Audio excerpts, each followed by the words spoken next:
ಪ್ರೀತಿಯ ಆತ್ಮೀಯ ವಿದ್ಯಾರ್ಥಿಗಳಿಗೆ ನಿಮ್ಮ ನೆಚ್ಚಿನ ಚಾನಲ್ ಆಗಿರುವ BGS ಸ್ಪರ್ಧಾ ಅಕಾಡೆಮಿಗೆ ಸ್ವಾಗತ ಸುಸ್ವಾಗತ. ಆತ್ಮೀಯ ವಿದ್ಯಾರ್ಥಿಗಳೇ, ರಾಣಿ ಚೆನ್ನಮ್ಮ ವಿಶ್ವವಿದ್ಯಾಲಯ ಬೆಳಗಾವಿ 2025-26ನೇ ಸಾಲಿನ BA ಮತ್ತು BSWನ ಪ್ರಥಮ ಸೆಮಿಸ್ಟರ್ನ ವಿದ್ಯಾರ್ಥಿಗಳಿಗೆ ಬೇಸಿಕ್ ಕನ್ನಡ ಅಥವಾ ಅವಶ್ಯಕ ಕನ್ನಡ ಪಠ್ಯಪುಸ್ತಕದ ಪಠ್ಯಕ್ರಮವನ್ನು ಇಲ್ಲಿ ಪರಿಚಯ ಮಾಡ್ತಾ ಇದ್ದೇನೆ. ಇನ್ನು ಯಾರೆಲ್ಲ ನಮ್ಮ ಚಾನಲ್ಗೆ ಸಬ್ಸ್ಕ್ರೈಬ್ ಆಗಿಲ್ಲ ಆದಷ್ಟು ಬೇಗನೆ ಸಬ್ಸ್ಕ್ರೈಬ್ ಮಾಡಿಕೊಳ್ಳಿ. ನಿಮ್ಮ ಉನ್ನತಿಗಾಗಿ, ನಿಮ್ಮ ಜ್ಞಾನಕ್ಕಾಗಿ ನಮ್ಮ ಚಾನಲ್. ವಿದ್ಯಾರ್ಥಿಗಳೇ, ಈ ರೀತಿಯಾಗಿರುವ ಪಠ್ಯಕ್ರಮ 5 ಘಟಕಗಳನ್ನು ಇಲ್ಲಿ ನಿಮಗೆ ಇಡಲಾಗಿದೆ. ಪ್ರತಿ ಘಟಕದಲ್ಲಿಯೂ ಉಪಘಟಕಗಳನ್ನು ಅಧ್ಯಯನ ಮಾಡ್ತೇವೆ. ಮೊದಲಿಗೆ ಕನ್ನಡ ನಾಡು ನುಡಿ. ಕನ್ನಡ ನಾಡು ನುಡಿ ಅನ್ನುವಂಥ ಪರಿಕಲ್ಪನೆಯ ಮೇಲೆ ಇಲ್ಲಿ 3 ಘಟಕಗಳನ್ನು ಅಧ್ಯಯನ ಮಾಡ್ತೀವಿ. ಕನ್ನಡಿಗರ ಗುಣ ಸ್ವಭಾವ, ಶ್ರೀ ವಿಜಯ ಬರೆದ ಕನ್ನಡಿಗರ ಗುಣ ಸ್ವಭಾವ, 2 ಕೀರ್ತನೆಗಳು, 2 ಜನಪದ ಗೀತೆಗಳನ್ನು ಅಧ್ಯಯನ ಮಾಡ್ತೀವಿ. ನಂತರ ಘಟಕ 2ರಲ್ಲಿ ವೈಚಾರಿಕತೆ ಅನ್ನುವಂಥ ಕಾನ್ಸೆಪ್ಟು, ಕಲ್ಕಿ ಕುವೆಂಪು ವಿರಚಿತ 4ನೇ ಘಟಕ, ಕಲ್ಕಿ ಅತ್ಯಂತ ಸುಂದರವಾದ ಪದ್ಯ. 5 ವಚನಕಾರರ ವಿಚಾರ ಕ್ರಾಂತಿ, GS ರುದ್ರಪ್ಪನವರು ಬರೀತಾರೆ. ನಂತರ ಎಂಟನ ಪುಂಗಿ ಅನ್ನುವಂಥದ್ದು KP ಪೂರ್ಣಚಂದ್ರ ತೇಜಸ್ವಿ ಅವರು ಬರೆದ ಎಂಟನ ಪುಂಗಿ. ನಂತರ ಹಾಸ್ಯ ಪ್ರಜ್ಞೆ, ಘಟಕ 3ರಲ್ಲಿ ಹಾಸ್ಯ ಪ್ರಜ್ಞೆ ಇದೆ. ಮೊಸರು ಅವಲಕ್ಕಿ, ಸುನಂದ ಬೆಳಗಾಂಕರ್ ಅವರು ಬರೆದ 8 2 ಕವಿತೆಗಳು, GV ಭಟ್ ಅವರು ಬರೆದ 2 ಕವಿತೆಗಳು. 9 ದೋಸೆ, ವಿ ಸೀತಾರಾಮಯ್ಯನವರು ಬರೆದ ದೋಸೆ ಅನ್ನುವಂಥ ಘಟಕ. ನಂತರ ಘಟಕ 4ರಲ್ಲಿ ಬಹುಶಿಸ್ತೀಯ ಅರಿವು. ಇಲ್ಲಿ ಲಂಕೇಶರ ಸಂಕ್ರಾಂತಿ ವಿಮರ್ಶೆಯ ಪ್ರಮುಖ ನೆಲೆಗಳಿವೆ. ಡಾಕ್ಟರ್ ಚಿಕ್ಕಮಗಳೂರು ಗಣೇಶ್ ಅವರು ಬರೆದ ಲಂಕೇಶರ ಸಂಕ್ರಾಂತಿ ನಾಟಕದ ಮೇಲೆ ಇಲ್ಲಿ ವಿಮರ್ಶಾ ಪರಿಕಲ್ಪನೆ ಇದೆ. ನಂತರ 5 ಕೌಶಲ್ಯ ಕನ್ನಡ ಅಂತಿದೆ. ಕೌಶಲ್ಯ ಕನ್ನಡ ಅಥವಾ ಆಡಳಿತ ಕನ್ನಡ ಅಂತೀವಿ. ಇಲ್ಲಿ ಪತ್ರದ ವಿಧಗಳನ್ನು ಅಧ್ಯಯನ ಮಾಡ್ತೀವಿ. 11 ಪತ್ರದ ವಿಧಗಳು. ಅಲ್ಲಿ ಖಾಸಗಿ ಪತ್ರಗಳು, ಅರೆ ಸರ್ಕಾರಿ ಪತ್ರಗಳು, ಸರ್ಕಾರಿ ಪತ್ರದ ಮಾದರಿಗಳನ್ನು ಇಲ್ಲಿ ಅಧ್ಯಯನ ಮಾಡ್ತೀವಿ. 12 ಸರ್ಕಾರದ ಆದೇಶ, ಸುತ್ತೋಲೆ, ಅಧಿಸೂಚನೆ ಮಾದರಿಗಳು. ನಂತರ 13 ವಾಣಿಜ್ಯ ವ್ಯವಹಾರದ ಪತ್ರಗಳು, ಅದರಲ್ಲಿ ಅದರ ಅಧ್ಯಯನ ಕೂಡ ಇಲ್ಲಿ ಇದೆ. ಹೀಗೆ ನಿಮ್ಮ ಈ ಪಠ್ಯಕ್ರಮ. ಇದಾದಮೇಲೆ ಈ ಪಠ್ಯಕ್ರಮಕ್ಕೆ ಸಂಬಂಧಿಸಿದ ಹಾಗೆ ಯಾವ ರೀತಿಯಾದ ಮಾದರಿ ಪ್ರಶ್ನೆಗಳನ್ನು ಯಾವ ಘಟಕಗಳ ಮೇಲೆ ಕೇಳ್ಬೋದು ಅನ್ನೋದು ಇದೆ. ಒಟ್ಟು ಇಲ್ಲಿ ನಿಮಗೆ ಮುಖ್ಯವಾದ 4 ಪ್ರಶ್ನೆಗಳನ್ನು ಕೊಡ್ತಾರೆ.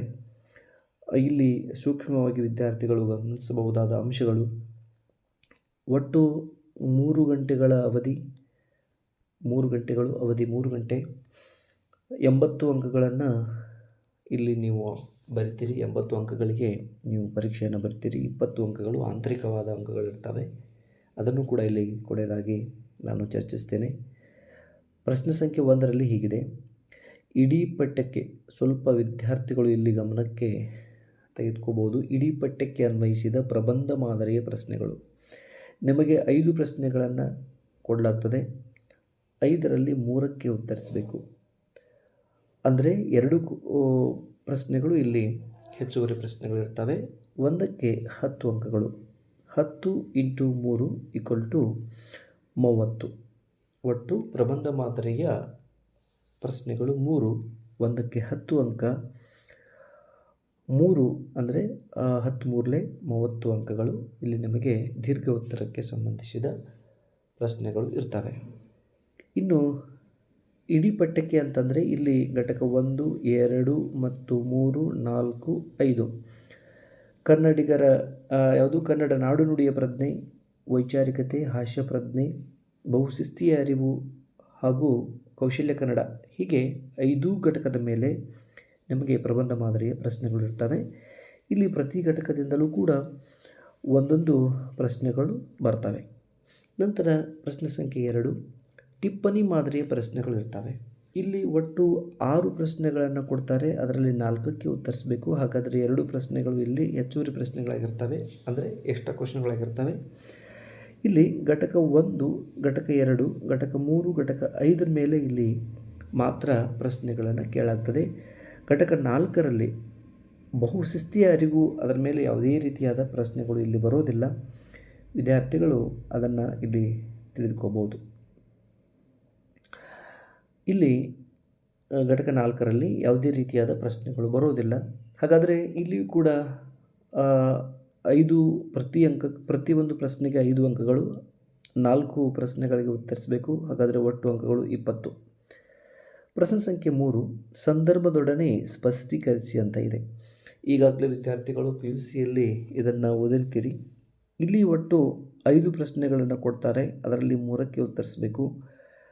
ಪ್ರತಿಯೊಂದು ಪ್ರಶ್ನೆಗೆ 5 ಅಂಕಗಳು, 5 ಮೂರಲೆ 15 ಅಂಕಗಳನ್ನು, ಇಲ್ಲಿ ಒಟ್ಟು ಅಂಕಗಳನ್ನು 15 ಅಂಕಗಳನ್ನು ಇಲ್ಲಿ ನಾವು ಪಡಿತೇವೆ. ಪ್ರಶ್ನೆ ಸಂಖ್ಯೆ 4, ಒಂದು ವಾಕ್ಯದ 15 ಪ್ರಶ್ನೆಗಳು, ವಸ್ತುನಿಷ್ಠ ಪ್ರಶ್ನೆಗಳನ್ನು ಕೊಡ್ತಾರೆ. ಪ್ರತಿ ಪ್ರಶ್ನೆಗೆ 1 ಅಂಕ, ಅಂತಹ ಒಟ್ಟು 15 ಅಂಕಗಳನ್ನು ಇಲ್ಲಿ ನೀವು ಪಡಿತೀರಿ. ಇಲ್ಲಿ ಎಲ್ಲ ಘಟಕದಿಂದ ಇಡೀ ಪಠ್ಯಕ್ಕೆ ಸಂಬಂಧಿಸಿದ ಪ್ರಶ್ನೆಗಳು ಇರ್ತವೆ. ಹಾಗೆ ಇಲ್ಲಿ ಒಂದಕ್ಕೆ 1 ಅಂಕ, ಒಟ್ಟು 15 ಅಂಕಗಳು. ವಿದ್ಯಾರ್ಥಿಗಳು ಇಲ್ಲಿ ನೋಡ್ಕೋಬೋದು. 30, 20, 50, 30, 20, 50, 50, 15, 65, 65, 80, 15, 80, ಒಟ್ಟು 80 ಅಂಕಕ್ಕೆ ನೀವಿಲ್ಲಿ ಪರೀಕ್ಷೆಯನ್ನು ಬರಿತೀರಿ.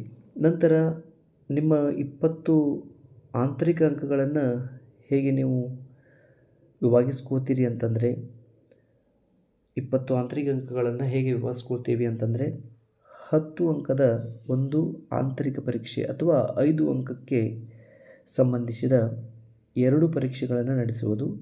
ನಿಯೋಜಿತ ಕಾರ್ಯ ಅಂತಂದರೆ ನಿಮ್ಮ ಅಸೈನ್ಮೆಂಟ್ಗೆ 5 ಅಂಕಗಳು ಹಾಗೂ ನಿಮ್ಮ ಹಾಜರಾತಿಗೆ 5 ಅಂಕಗಳು. ಹಾಜರಾತಿಗೆ 5, ನಿಮ್ಮ 2 ಪರೀಕ್ಷೆಗೆ IA1, IA2 ಅಂತ ಕರಿತೀವಲ್ಲ, ಇಂಟರ್ನಲ್ ಅಸೆಸ್ಮೆಂಟ್ 1, ಇಂಟರ್ನಲ್ ಅಸೆಸ್ಮೆಂಟ್ 2 ಅಂತಿದೆಯಲ್ಲ, ಅದಕ್ಕೆ 10 ಅಂಕಗಳು. ನಂತರ ನಿಮ್ಮ ನಿಯೋಜಿತ ಕಾರ್ಯ ಅಂತಂದರೆ ನಿಮ್ಮ ಅಸೈನ್ಮೆಂಟ್ಗಳಿಗೆ 5 ಅಂಕಗಳು, ನಿಮ್ಮ ಹಾಜರಾತಿಗೆ ಅಂದರೆ ನಿಮ್ಮ ಅಟೆಂಡೆನ್ಸ್ಗೆ 5 ಅಂಕಗಳು. ಹೀಗೆ ಒಟ್ಟು 20 ಅಂಕಗಳನ್ನು ನೀವು ಆಂತರಿಕ ಅಂಕಗಳನ್ನಾಗಿ ಪಡಿತೀರಿ.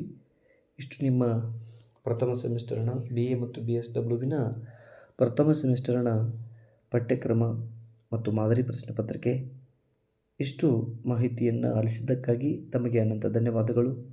BGS ಸ್ಪರ್ಧಾ ಅಕಾಡೆಮಿ, ಇಂತಿ ನಿಮ್ಮ ಭೀಮಣ್ಣ ಸರ್. Thank you.